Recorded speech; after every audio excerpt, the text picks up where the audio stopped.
In the chaos of World War II, a seemingly ordinary P.O. box in New Mexico hid the blueprint to global dominance. J. Robert Oppenheimer, a physicist and the mastermind of the Manhattan Project, told a story bursting with secrets.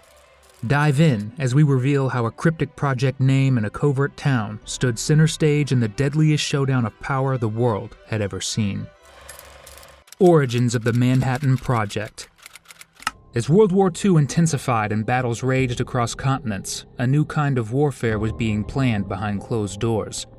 Far from the roaring guns and shifting front lines, a hush-hush initiative was taking root, destined to change the course of the world.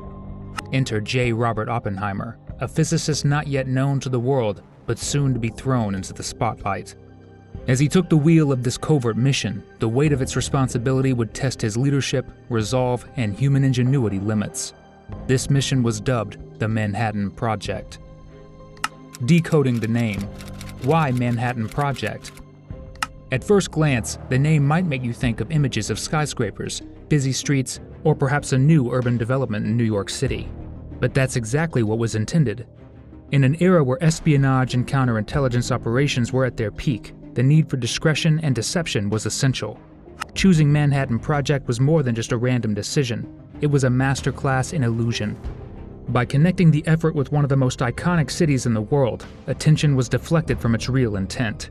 While Manhattan had its ties to the project's early phases, the name evolved into a larger symbol of confusion. Those in the know would understand its importance, but it remained a secret to the rest of the world. In reality, this harmless nickname concealed a massive goal: the creation of the world's first atomic bomb. We may have lived in a different world if word got out of this secret project. By 1941, rumors hinted Germany was working on 2 experimental reactor projects led by top physicist Heisenberg. However, key choices and disruptions kept them way behind the Manhattan Project. But that very fear fueled the United States military to succeed first. The secret of Los Alamos.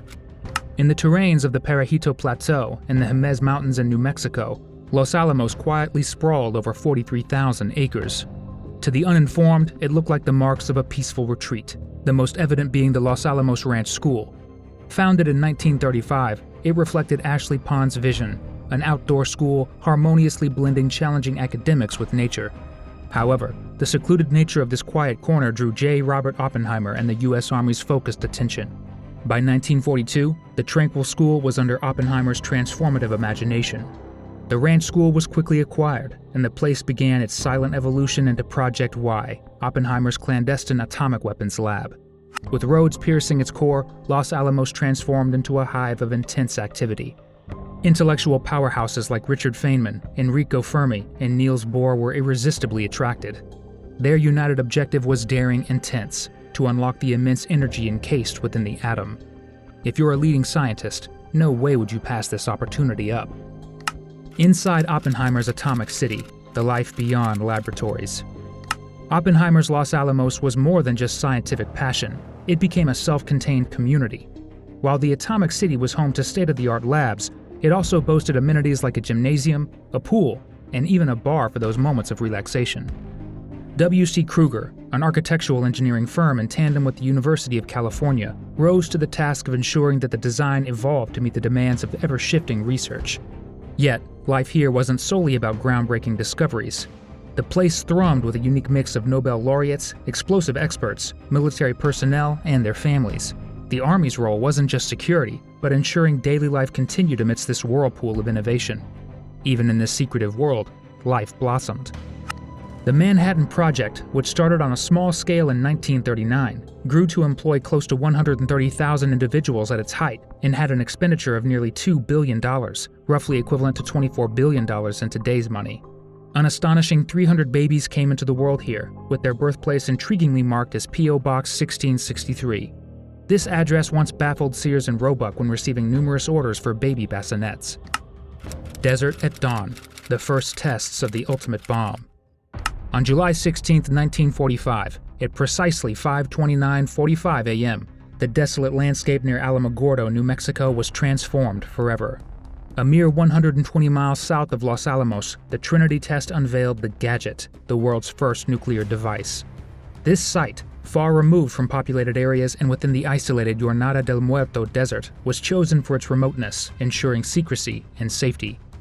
The detonation was overwhelming. A blinding flash blazed the pre-dawn desert, and a shockwave rumbled across the terrain. The force was so intense that it transformed the sand beneath it into glass. Those watching, the scientists and military personnel, felt a mix of emotions. The brilliance of their achievement was evident, but so was its terrifying potential. There were real concerns leading up to the test. Some feared it could ignite the atmosphere, potentially leading to a global catastrophe. Despite these fears, the test went ahead, underscoring the intense pressures of wartime urgency. The test in the desert is what laid the groundwork for the world to change forever. Messengers of Destruction, Little Boy and Fat Man. In the books of military history, the names Little Boy and Fat Man produce a chilling importance. These atomic bombs, despite their silly names, were agents of unparalleled devastation, forever changing the course of history. On August 6, 1945, at 8:15 a.m. sharp, Little Boy descended upon Hiroshima. This 9,700-pound gun-type uranium bomb, released by the B-29 bomber Enola Gay, detonated about 1,500 feet above the city. Its explosive force of 15,000 tons of TNT immediately ignited a fireball roughly 1,200 feet across. Hiroshima, largely built with wood and paper, was engulfed. Within a mile of the center, most buildings crumbled and fires raged. The thermal intensity caused third-degree burns on humans even 2 miles away. While some reinforced structures within a 1.5-mile radius resisted complete collapse, many were severely compromised. The bomb decimated 5 square miles, leaving an estimated 70,000 dead instantly. By the year's end, injuries, radiation sickness, and other consequences brought the death toll to around 140,000. Merely 3 days later, at 11:01 a.m. on August 9th, Fat Man made its deadly descent on Nagasaki. This 10,800-pound implosion-type plutonium bomb, dropped by the B-29 boxcar, detonated roughly 1,650 feet above the city, releasing an explosive force of 21,000 tons of TNT. This blast ravaged 3 square miles of Nagasaki, resulting in a similar toll of approximately 140,000 casualties by the end of 1945. These twin cataclysms compelled Japan's capitulation, drawing the curtain on World War II. Los Alamos and Oppenheimer, legacies of the atomic age. With the close of World War II, the world's gaze turned towards Los Alamos, New Mexico's hidden gem and the birthplace of the atomic bomb. In the war's aftermath, Los Alamos' significance only grew. Its dedicated Los Alamos National Laboratory consistently spearheaded scientific discovery and innovation breakthroughs. Once shrouded in covert operations, the city evolved into a beacon of knowledge and history. Places like the Bradbury Science Museum stand testament to this transformation, offering insights into a past once enshrouded in mystery. The journey from a covert wartime nerve center to a celebrated citadel of learning epitomizes Los Alamos' sustained impact on both scientific and historical fronts. And what of Oppenheimer? In post-war America, J. Robert Oppenheimer was hailed as the father of the atomic bomb, even earning the Presidential Medal of Merit for leading the Manhattan Project. However, Oppenheimer shifted his focus as the Cold War dawned, championing international nuclear control. This vision clashed with dominant militaristic ideologies.